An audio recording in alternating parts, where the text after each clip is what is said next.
I would like to talk a little bit about mindset and the power of your own beliefs.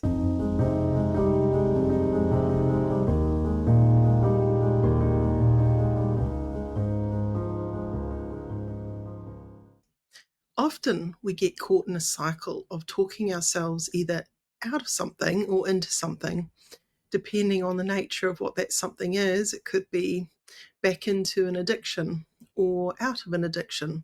So, mindset matters. If we think about the idea of our story, even though it's private and no one else can hear it, it doesn't mean it's not doing anything. Thoughts have energy, thoughts have power.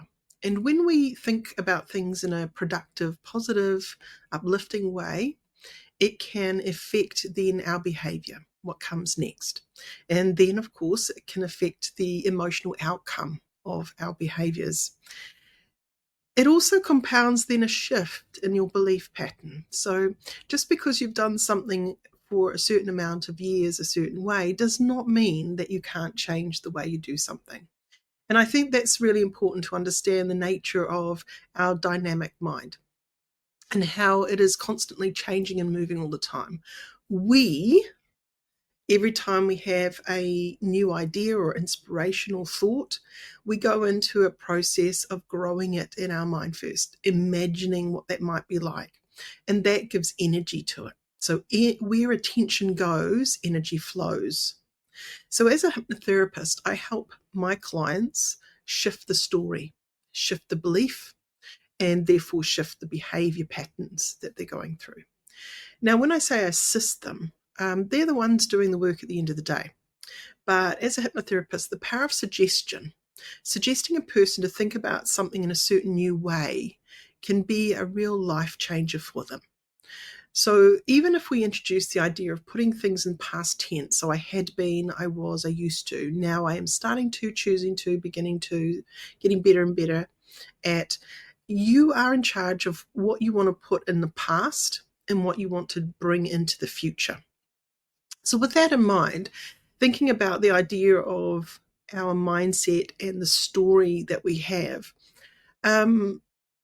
your story that you hold right now is the most upgraded version of you so far. So if you have a story that isn't working for you, let's say a story belief about your ability to either do something or not to do something, and it's been holding you back, then as soon as you're aware consciously that you're holding maybe a negative story of belief, is your opportunity to start to challenge it, to start to go, okay, well, if I wasn't thinking that, if I wasn't believing that, what would I like to believe? What would I like to think instead?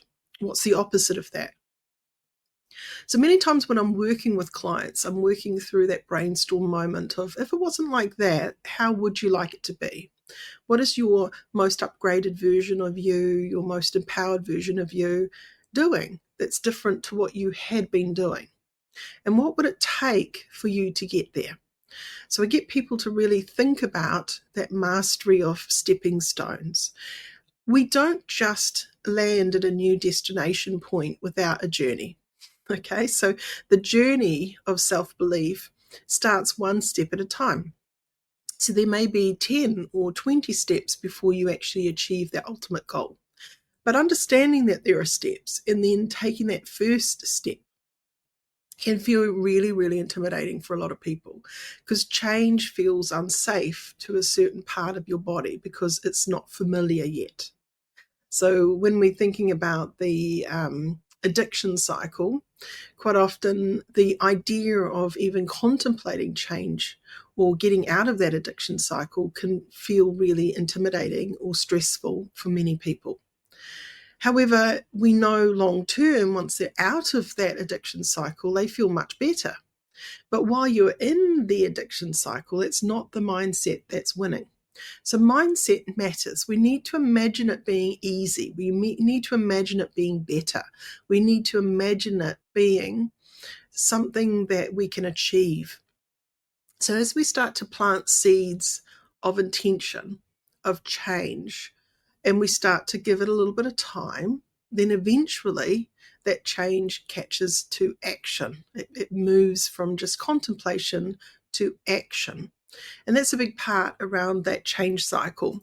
So as a hypnotherapist, what I'm there to do is help people really build on that intention and help them to point their mind and work on that muscle of intention within their imagination.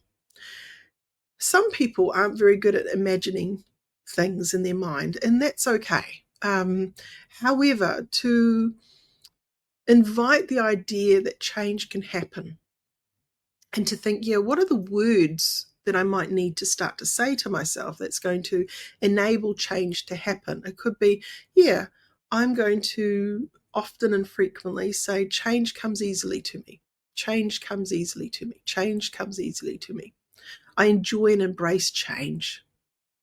I enjoy and embrace change. I enjoy and embrace change. So we can come across maybe new language that we might want to reinforce, and we can start to suggest that to reinforce those words, because words have power. They help you to build a new bridge of reality and disconnect the old bridge, to let it go. Bridges of belief, they're not as solid as we might think they are. So we can reinvent ourselves anytime. As soon as we're done doing life a certain way, we can change it up. We have free will. But often people don't exercise that free will in quite the way that they could. So again, as a hypnotherapist, I support people in exercising their own free will. So it's not about me as a hypnotherapist saying, from now on you are, and that's more authoritarian styled language, where a client might believe that I'm going to make them change, or they're going to go to sleep and wake up and it's all been fixed. Doesn't happen like that.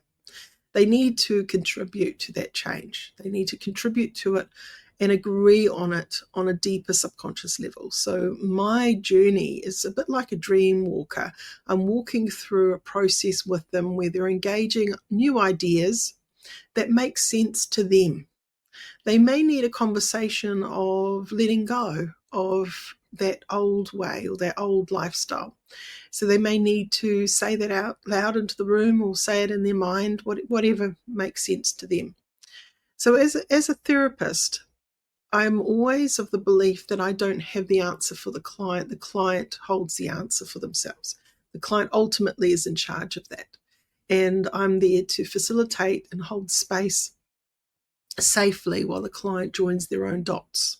So that's a big part of my practice and my belief system around helping people. We're often more powerful than we realize or recognize or acknowledge. And my duty as a hypnotherapist is to help people reignite their own inner power, to get in touch with that part of them that I call the inner genius, that part of them that knows who they are and what they need to be amazing. I was talking with a client earlier today about, does that spark joy in you? And I think those kind of moments where you get to question, is what I'm doing in this moment in time sparking joy? Is it making sense to me and helping me to be my best version of me? And if the answer is no, then I guess the next brave question is, what am I prepared to do to change that? To be able to align myself with a journey that sparks joy. And that can often be quite big, quite a big shift. Sometimes, though, it can also be just a small shift that changes a lot of things. Whether it's an addiction cycle or a mindset that's just been getting in the way. Often addiction cycles are around the mindset. Why have I got this addiction going? Whether it's gambling or drinking or drugs or other forms of addiction. You've got to ask yourself, moving forward, if I were to change that addiction cycle and let that go, how do I want my life to be? How do I want to spark joy in my life every day? And quite often addictions can be filling a void. So there's something that a person is medicating, like medicating their emotional depression or their stress or anxiety over something. Or maybe it's loneliness. It could be a number of different reasons why people medicate themselves. When we think about life beyond that addiction cycle, how am I going to, as a human being, support myself in a healthy way? These are questions I often ask my clients. And if you're in that position out there and listening to this, I invite you to sort of do a bit of a brainstorm. Is there something in my life that I'm prepared to change? And if I was to change that, what would it be? And how would I like things to be in the future? What would spark joy in me every day as I wake up and go into my brand new day? What are the things that are important to me in line with my values? Maybe it is more creativity in your life. Maybe it is more friendships and connections of meaning. It could be feeling fitter and healthier. It could be learning something that you've always wanted to learn but never had the time or the resources, and now it's time. So there are a number of things that every single human being goes through where they might get into a moment in their life when they're feeling stressed and depressed or stuck with something, and it's time to do an audit and an edit. So to look at what are those areas of my life that I'm done doing, that I'm really wanting to shed. So again, as a hypnotherapist, I help coach people through that process and get them to brainstorm. And quite often that brainstorming is done just as conversational hypnosis, if you like. Because when someone is focused for a period of time, they naturally go into a light trance. So even talking back and forward about ideas and thoughts about how that might be, even before what we'd call formal hypnosis, a lot of change can be happening at that point. However, I always like to do a more formal hypnotic journey with my clients where we bring it all together. We can help them sort of really clarify and commit to whatever those changes and shifts are going to be for them. I had this moment where I was guiding a lady through letting go of her addiction to gambling, the pokies. And I invited her to imagine just standing at the top of a flight of steps. And as I was going to count down from 10 down to 1, just imagine that they're anti-gravity steps. And as you step down, with each step that you take, you get lighter and lighter. And by the time I count to 1, you're feeling as light as air itself. But at the bottom of the steps is a very, very magical and healing place. A place that is filled with light and love and wisdom. A place that is almost like an emotional cleansing space where whatever no longer serves you can just be washed away, melted away. And as you immerse yourself back into the world, you go back into the world feeling lighter and free and ready to take action on those things that are important to you. Now, the art of suggestion and journeying a client through is what it's about. And the client then chooses to imagine whatever that is that they're shedding, whatever that is, and how that's going to feel for them. And at the end of the session, she said, I just feel more energized and light. And I'm really, looking forward to this. So there are things that you see as a hypnotherapist after you've guided someone through a hypnotic journey with them that really says, yes, some deeper change has happened during this process. Now, to an outsider looking at that or listening to a hypnotic journey, they might go, it doesn't seem very, big or interesting. But to the actual client going through the experience themselves, it's life-changing often. And for the good, for the better. Because we're doing this as a therapy. We're doing this to help that client step into their power and live happily ever after, if you like. Now, if you're interested in having a session, I do offer Zoom sessions, so no matter where you are in the world, I'm available. If you are wanting to learn more about becoming a clinical hypnotherapist, I also can do that. I offer teaching to those that want to go through a full diploma of clinical hypnotherapy. It is online, so it's really accessible. And if you want to know more about that, you can visit the school website nzach.ac.nz. That's nzach.ac.nz. If you have any questions for me, please feel free to reach out. Happy for people to comment. I'm always interested in knowing where people are at, are you curious about learning about hypnotherapy, or are you curious about having hypnotherapy? And if you've got any questions, feel free to ask. I'm happy to answer those questions.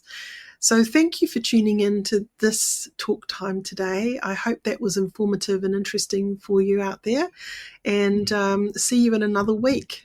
Thank you. Bye.